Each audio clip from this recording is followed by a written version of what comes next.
Hi, in today's video, I will be sharing 5 tips that can help hairstylists. But first, let me give a disclaimer. This video is not intended to offend anyone. I have developed wonderful friendships over the years. Majority of my clientele are my friends to this very day. So again, please enjoy the video. This is part 2, tips for stylists who work from home.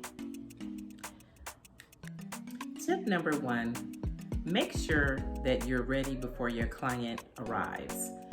If it's one thing I cannot stand is when you arrive to someone's house who is going to do your hair and the person isn't ready. You should always make sure that you're up, you're organized, you have everything laid out, your comb, your scissors, needle and thread, or whatever you may use on your client. And be ready so that way when your client gets there, you're ready to start. Tip number 2, make sure you have a clean, clutter-free work environment. You want to be able to provide a space for your clients so that they can feel comfortable putting down their belongings. You don't want to have any mail with your name and address on there. There's too much fraud going on in the world. So therefore, you want to just make sure that you are clutter-free. Tip number 3, make sure that you make some type of arrangements for someone to drop off your children or pick your children up from school.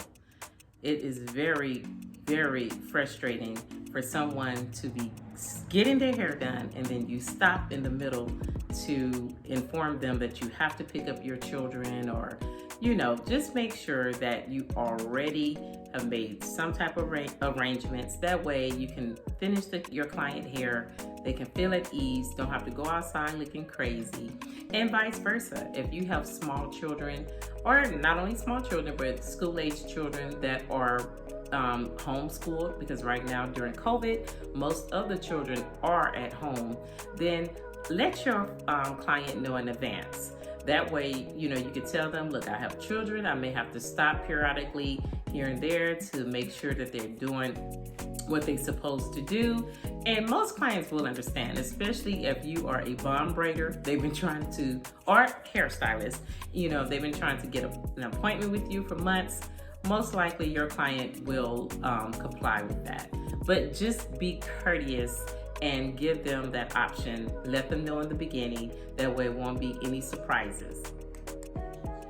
Tip number 4, remember, time is of the essence. Don't take too many breaks.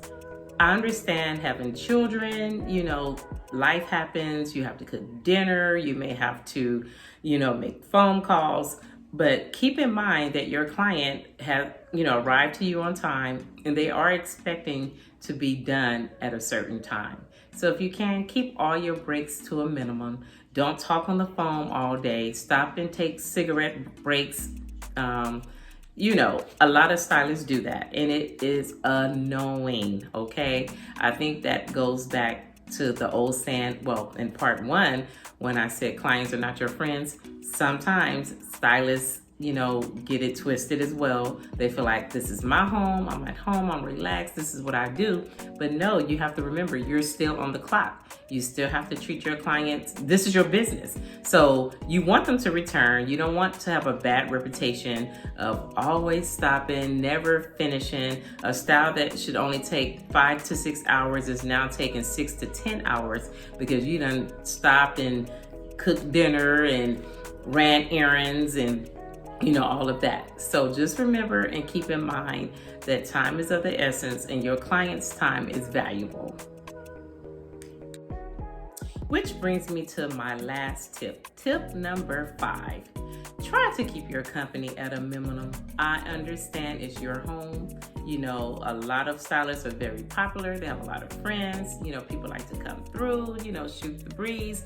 But remember, your client is there and may feel uncomfortable, especially if he or she have issues with their hair.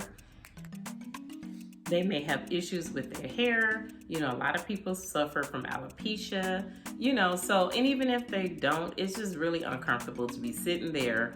A person is there conversating with the stylist. Of course, you're gonna engage in the conversation. You may take another break, No, don't do that. At least let your company know I'm working right now.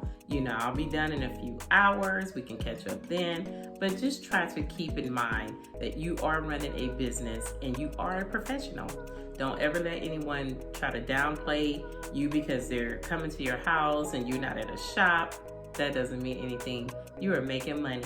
So just remember, be professional. You want your clients and customers to feel comfortable so that they will come back. Thank you. I hope you enjoyed this video.